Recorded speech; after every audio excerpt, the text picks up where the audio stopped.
शाहिनशाह आफरीदी को अचानक कप्तानी से हटाने और बाबर आजम को दोबारा कप्तान बनाने पर बोर्ड पर तनकीद हो रही है। जबकि अहम बात यह है कि 4 माह पहले उस वक्त के चेयरमैन ज़का अशरफ ने जिस तरह बाबर आजम को कप्तानी से हटने पर मजबूर किया था, उस पर भी कड़ी तनकीद की गई थी। और उस वक्त यह वाज़ेह हुआ था कि बाबर आजम को सिर्फ उनकी कारकर्दगी या प्रोफेशनलिज्म पर नहीं बल्कि ज़ाती मुखालफत की वजह से कप्तानी से बरतरफ किया गया था।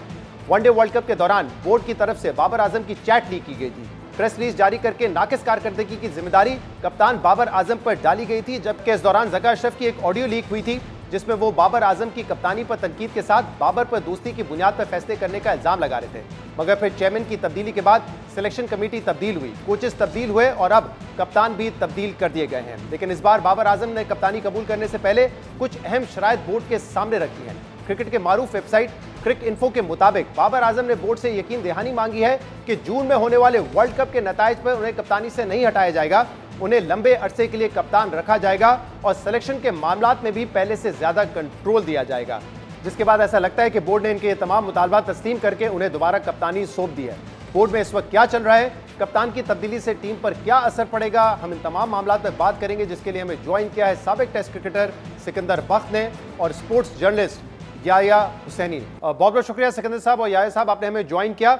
सिकंदर साहब, कैसा देखते हैं आप इस फैसले को? 4 माह पहले बाबर आजम को नामुनासिब तरीके से हटाया गया और फिर अब शाहिनशाह आफरीदी एक सीरीज में कप्तान रहे, उनको हटाकर दोबारा बाबर आजम को ला रहे हैं। कहा जा रहा है कि उनकी शराइत भी मानी गई हैं और अब से कुछ देर पहले प्रेस रिलीज जो आया है पीसीबी का, उसमें वो कह रहे हैं कि rotation policy, workload management, injury से बचाने की वजह से ये तब्दीली की है। यार देखो, सबसे पहले तो ये कि आप ये कैसे कह सकते हैं कि बाबर को हटाया था तो वो गलत फैसला था। नहीं, मैंने कहा नामुनासिब तरीके से हटाया था, वो जो सारी कंट्रोवर्सी थी, ये मैंने कहा है। हम बात नहीं, देखिए इसकी जो सबसे बड़ी वजह ये थी कि क्रिकेट बोर्ड में इतनी ज्यादा तब्दीलियां आपने की कि कोई भी अपना फैसले को जो है जस्टिफाई नहीं कर सका। अगर ज़का अशरफ थे वो जस्टिफाई नहीं कर सके, नजम सेठी साहब थे उनको हटाया, फिर वो आए, फिर अब ये नए लोग आ गए, तो आप जस्टिफाई नहीं कर सकते ना कि मैंने क्यों हटाया। तो नामुनासिब ना कहें कि यार वो 2 T20 के वर्ल्ड कप हार चुका है, एक ODI का वर्ल्ड कप हार चुका है, 2 एशिया कप हार चुका है, तो अब उसको नामुनासिब तो आप नहीं कह सकते ना। सिकंदर बख्त साहब, मैं कह रहा था जिस तरीके से हटाया, जो कंट्रोवर्सी थी, फोन के मैसेजेस लीक किए गए, प्रेस रिलीज जारी की गई, तरीके पे मैं कह रहा हूँ वो नामुनासिब तरीका था। बाकी तो आप अपनी राय दे सकते हैं कि जस्टिफाइड था या नहीं था। ठीक है, वो नामुनासिब तरीका इसलिए था कि वो जो लोग आए थे कि वो अपनी ज़बरदस्ती, जब लोग आ जाते हैं ना तो उनको पता नहीं होता कि चीज़ों को कैसे हैंडल करें, कोई कॉर्पोरेट सेक्टर किस तरह चलता है, फिर वो इस तरह की हरकतें होती हैं। ये वो मैं उस वक्त भी उनको कहा था कि ज़का अशरफ साहब को नहीं आना चाहिए था क्रिकेट बोर्ड में, उनका काम नहीं था, जो काम जिसको नहीं आता उसको नहीं करना चाहिए। अब जो आप लेकर आ गए हैं, अभी वो याया यही कहेगा कि ये बहुत पॉपुलर डिसीजन लिया है नकवी साहब ने, बिल्कुल ठीक है, मगर हमें पाकिस्तान के लिए फैसले करने हैं ना।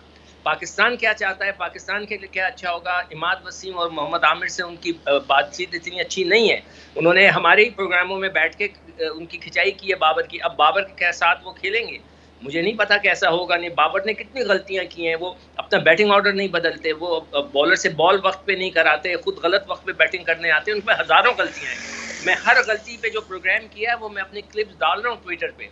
तो एक जरूरी नहीं होता कि एक आदमी को जो है ना पॉपुलर है उसको पॉपुलर डिसीजन करना पड़ेगा कि आवाम को खुश करने के लिए उसको कप्तान बनाए। आपको ये देखना है कि पाकिस्तान के लिए क्या बेहतर होगा, पाकिस्तान की क्रिकेट के लिए क्या बेहतर होगा। आपके ख्याल में जो फैसला किया था तब्दीली का और शाहिनशाह आफरीदी को बनाया था, उनके साथ ही कंटिन्यू करना चाहिए था या शाहिनशाह आफरीदी की जगह भी मोहम्मद रिजवान या किसी और को बनाना चाहिए था?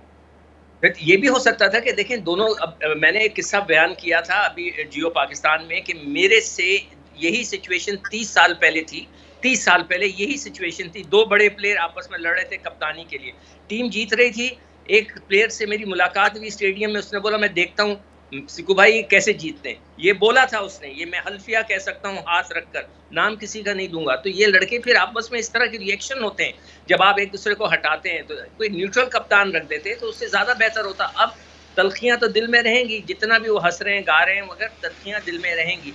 तो मेरे ख्याल से इस किस्म के फैसले, ये कि लड़का पॉपुलर है तो उसके लिए फैसले सही नहीं होते, पाकिस्तान की क्रिकेट के हिसाब से होना चाहिए। और फिर मैंने जो ये सुना है कि इतनी ज़्यादा उन्होंने शराइत रख दी है कि मैं 2 साल के लिए हूँ, मुझे और पैसे मिलने चाहिए, मुझे कमर्शियल और इजाज़त होनी चाहिए, पता नहीं क्या क्या, पता नहीं सही है। ये भी आपके ख्याल में उन्होंने डिमांड्स रखी है? सिकंदर बख्त साहब, काकुल में टीम इस वक्त ट्रेन कर रही है, ठीक है, उनको ट्रेनिंग के लिए भेजा है, शायद कुछ फिटनेस उनकी बेहतर हो जाए, लेकिन देखें प्रोफेशनली अगर आप किसी भी स्पोर्ट को उठा के देखें तो इतना अब ये टेक्नोलॉजी और साइंस इसमें इन्वॉल्व हो गई है कि थ्रू आउट द ईयर आपको एक हैबिट बनानी पड़ती है, ट्रेनर्स को साथ रखना पड़ता है, प्रोफेशनल ट्रेनर्स हो, सिर्फ कौमी टीम के साथ नहीं, ए टीम के साथ, अंडर 15, अंडर 19 के साथ, ये कल्चर डेवलप करने की जरूरत है। ना कि सिर्फ आप ये कहें कि 10 दिन हम भेज देंगे काकुल अकेडमी और हमारे लड़के फिट होकर आ जाएंगे और आप देखें पूरा साल कितना जबरदस्त परफॉर्म करेंगे।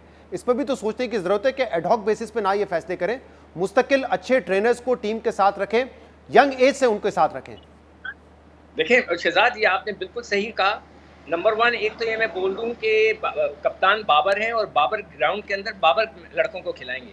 वो सिलेक्टर कुछ नहीं कह सकता कि आप इसको 1 ओवर दें, 2 ओवर दें। वो तो बाबर का फैसला होगा ना कि वो अंदर किसको बॉलिंग देता है, किसको बैटिंग कराता है। तो आप कैसे रोक लेंगे? सर ऐसा तो नहीं होगा ना, मोहम्मद आमिर को खिला के ओवर ही नहीं देंगे उनको, अब ये भी तो नहीं करेंगे ना कोई। ऐसा नहीं होगा। वक्त के ऊपर किसको कहाँ गेंद देनी है, वो बाबर तो उमन भूल जाते थे कि आगा सलमान भी बॉलर है, इफ्तिखार बॉलर है, वो भूल जाते हैं, उनको जहन में नहीं रहता। तो एनीवे, दूसरी चीज जो आपने जो क्या सवाल किया था, मैंने कहा ट्रेनिंग का तो बाकायदा एक साइंटिफिक मेथड है ना, यानी कि अगर फास्ट बॉलर की ट्रेनिंग तो कौन सा मसल उसको ट्रेन करना है ताकि उसकी बॉलिंग बेहतर हो, ये चीजें काकुल में चले, आप थोड़ा सा स्टैमिना उनका बेहतर कर लेंगे, जनरल फिटनेस पे काम कर लेंगे, लेकिन जो स्पेसिफिक ट्रेनिंग होनी चाहिए बैटर्स के लिए, बॉलर्स के लिए, वो तो नहीं हो सकती वहां पे। ये बात तो साबित हो गई है ना कि जो हमारे जितने भी फिजिकल ट्रेनर थे जो कि पाकिस्तान की टीम की फिटनेस को ख्याल रख रहे थे, दे आर फेल, सब फेल हो गए। किसी ने लड़कों को फिट नहीं रखा। और सबसे बड़ी बात, वहाब रियाज हमारे प्रोग्राम में आए थे जियो के, और उन्होंने कहा था कि हमने फिटनेस लड़कों नहीं है, तो उन्होंने कहा कल्चर ही जो है हमने खत्म कर दिया है, फिटनेस का टेस्ट ही नहीं होंगे। ये लड़कों ने किसके अंडर में हुआ था? बाबर के अंडर में हुआ था। ये तो वो लड़के हैं कि जो बस अपनी मर्जी चलाते हैं। बहुत बहुत शुक्रिया, बहुत बहुत शुक्रिया।